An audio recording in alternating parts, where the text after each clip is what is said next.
Amerika Serikat menerapkan sistem ekonomi kapitalis dengan prinsip utama laissez-faire, di mana pemerintah cenderung membiarkan pasar beroperasi secara bebas tanpa perlu terlalu banyak campur tangan. Tetapi, seiring berjalannya waktu, berkembang regulasi bisnis untuk mencegah praktik monopoli dan melindungi konsumen serta tenaga kerja. Dikeluarkanlah Undang-Undang Sherman Antitrust Act tahun 1890 dan Clayton Act tahun 1914 yang dimana untuk membatasi monopoli dan mencegah penyalahgunaan kekuatan pasar oleh perusahaan besar. Amerika Serikat menerapkan kebijakan proteksionisme yang memainkan peran penting dalam persaingan dagang, di mana penerapan tarif terhadap negara lain. Salah satunya contoh pada platform media sosial asal Cina yakni TikTok dibatasi oleh regulasi bisnis Amerika Serikat, di mana Amerika Serikat mengeluarkan pernyataan kontroversial dan mendesak agar ByteDance selaku pemilik TikTok untuk menjual kepemilikannya atas TikTok ke perusahaan Amerika Serikat. Hal ini karena ketatnya regulasi di Amerika dan kecurigaan pemerintah Cina dapat mengakses data para penduduk Amerika Serikat. Hal ini menyebabkan ketidakpastian bagi investor asing yang ingin berinvestasi di Amerika Serikat, di mana faktor geopolitik yakni sensitivitas dan keamanan nasional menjadi pertimbangan investasi ke Amerika Serikat selain aspek ekonomi. Jadi, teori proteksionisme adalah kebijakan ekonomi di mana pemerintah membatasi impor dan mendorong produksi dalam negeri untuk melindungi industri domestik dari persaingan asing. Proteksionisme bertujuan untuk meningkatkan ketahanan ekonomi, menciptakan lapangan kerja, dan mengurangi ketergantungan pada barang impor.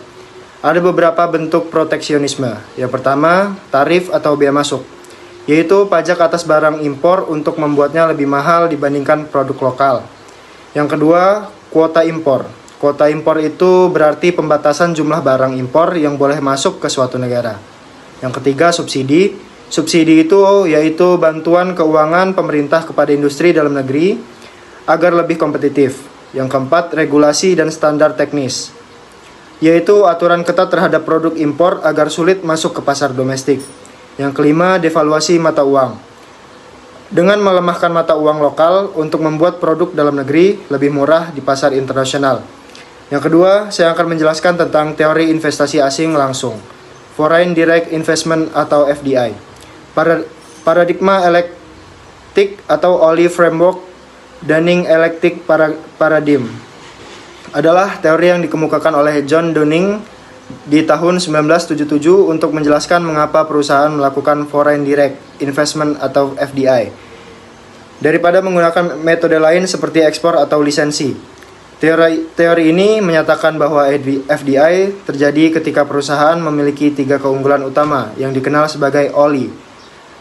Yang pertama, O, ownership advantage atau keunggulan kepemilikan. Yang kedua, L atau location advantage, yaitu keunggulan lokasi. Yang ketiga, I, internationalism advantage, yaitu keunggulan internalisasi paradigma elektik Dunning untuk membantu menjelaskan mengapa, kapan, dan kemana perusahaan melakukan investasi asing langsung. Model ini menunjukkan bahwa FDI bukan hanya tentang mencari pasar baru, tetapi juga tentang bagaimana perusahaan dapat memanfaatkan aset unik, lokasi strategis, efisiensi operasional untuk mendapatkan keuntungan maksimal. Dan sebelumnya, teori selanjutnya adalah teori keunggulan kompetitif atau competitive advantage theory. Jadi, teori kompetitif ini yang dikembangkan oleh Porter di tahun 1985 menyatakan bahwa perusahaan dapat mencapai posisi dominannya di pasar dibandingkan kompetitornya dengan menciptakan nilai yang lebih tinggi dari pesaingnya melalui 2 pendekatan utama, yaitu keunggulan biaya dan diferensiasi. Selain itu juga, Porter juga memperkenalkan konsep 5 kekuatan Porter atau 5 force model yang menentukan daya saing suatu perusahaan, yaitu ancaman pendatang baru, kekuatan tawar-menawar pemasok, kekuatan tawar-menawar pelanggan, ancaman produk substitusi, dan intensitas persaingan dalam industri. Selanjutnya adalah implikasi teori terhadap kasus TikTok di Amerika Serikat. Setelah ketiga teori yang dijelaskan tadi, yaitu proteksionisme, investasi asing langsung, dan keunggulan kompetitif, dapat digunakan untuk memahami implikasinya terhadap kasus pemblokiran TikTok oleh Amerika Serikat. Proteksionisme memainkan peran utama dalam pemberantasan terhadap perusahaan teknologi asing. Sementara teori FDI menunjukkan bagaimana regulasi dapat menjadi penghambat bagi investasi asing. Dari perspektif keunggulan kompetitif, pembatasan TikTok mencerminkan upaya Amerika Serikat untuk melindungi perusahaan domestiknya dari persaingan dengan perusahaan asing yang memiliki keunggulan teknologi. Selanjutnya pembahasan, yaitu yang pertama alasan pemblokiran TikTok di Amerika Serikat. Sebenarnya alasannya itu karena keamanan data atau perlindungan pasar lokal aja sih. Pemblokiran TikTok ini nggak cuma karena isu keamanan data, tapi juga karena upaya untuk melindungi dominasi perusahaan teknologi yang lokal seperti Meta dan Google.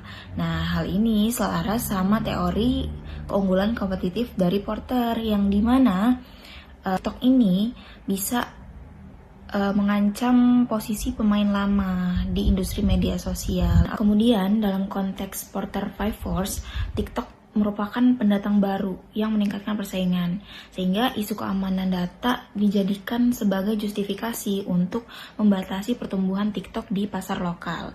Dan alasan lainnya itu menurut Horowitz dan Checks pada tahun 2022 mengatakan bahwa pemerintah AS berupaya untuk mengurangi potensi pengumpulan data pengguna secara masif oleh perusahaan asing yang dianggap bisa mengancam keamanan nasional. Selanjutnya ada peran kebijakan dan geopolitik dalam bisnis internasional. Berdasarkan teori OLI, Ownership, Location, Internalization dari John Dunning, pemblokiran TikTok ini menunjukkan regulasi politik sebagai hambatan serius bagi investasi asing langsung. Amerika Serikat menggunakan regulasi untuk menciptakan hambatan masuk bagi perusahaan asing yang memiliki keunggulan teknologi, terutama China. Kemudian, keberadaan Committee on Foreign Investment in the United States makin memperkuat pengawasan terhadap perusahaan asing yang mengumpulkan data pengguna Amerika Serikat. Dan tentu saja hal ini dapat mengurangi insentif investor asing untuk masuk ke pasar Amerika Serikat. Kemudian peran keberadaan dari Committee on Foreign Investment in the United States itu semakin memperkuat pengawasan atas data pengguna Amerika Serikat, yang dimana dapat mengurangi daya tarik lokasi atau location advantage dan menurunkan minat investor asing untuk masuk ke pasar Amerika Serikat.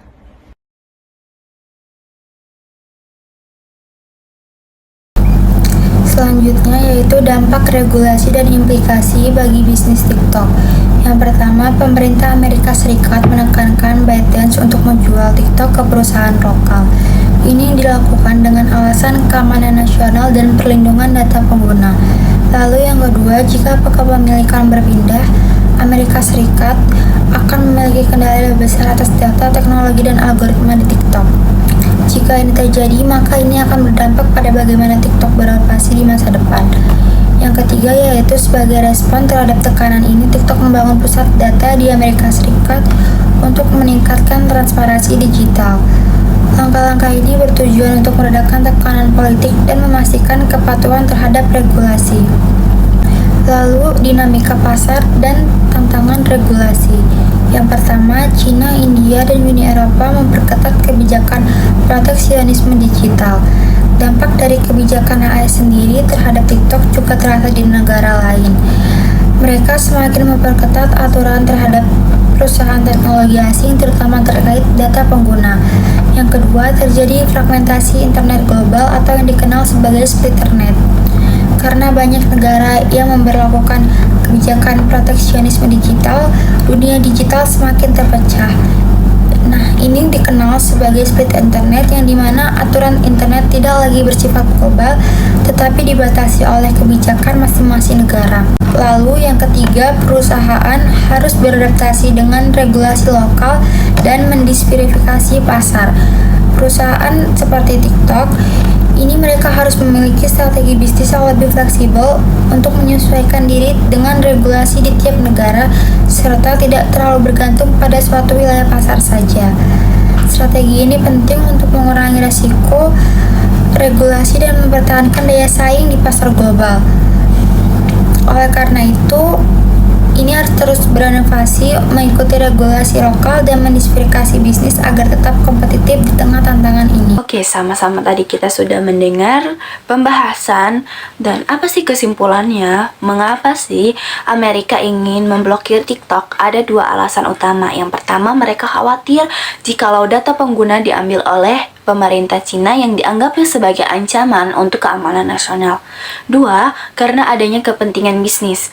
TikTok dianggap sebagai saingan berat untuk perusahaan teknologi Amerika Serikat, seperti Meta dan Google. Jadi, kemungkinan ini merupakan salah satu pelindungan atau cara untuk melindungi industri lokal. Pemerintah Amerika Serikat juga nggak cuma hanya membatasi TikTok, tetapi juga ingin ByteDance atau yang dikenal juga dengan perusahaan induk TikTok di Cina menjual TikTok ke perusahaan Amerika. Jadi investor asing juga jadi was-was untuk berinvestasi di Amerika Serikat. Karena kebijakan bisa berubah kapan saja hanya gegara alasan politik. Dampaknya bukan hanya di Amerika Serikat saja, di banyak negara lain seperti Cina dan Uni Eropa.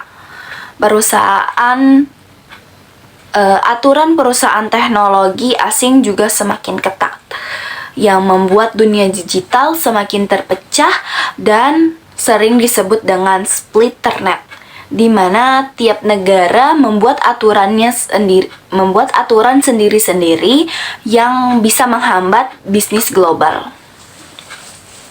Intinya, kasus TikTok ini menunjukkan bahwa aturan bisnis gak hanya soal ekonomi saja, tetapi juga soal strategi politik. Perusahaan teknologi sekarang harus pintar-pintar dalam mencari cara agar tetap bisa bersaing tanpa terkena dampak dari kebijakan proteksionisme yang makin kuat di berbagai negara. Itu saja yang dapat kami sampaikan. Mohon maaf bila ada salah-salah kata. Assalamualaikum warahmatullahi wabarakatuh.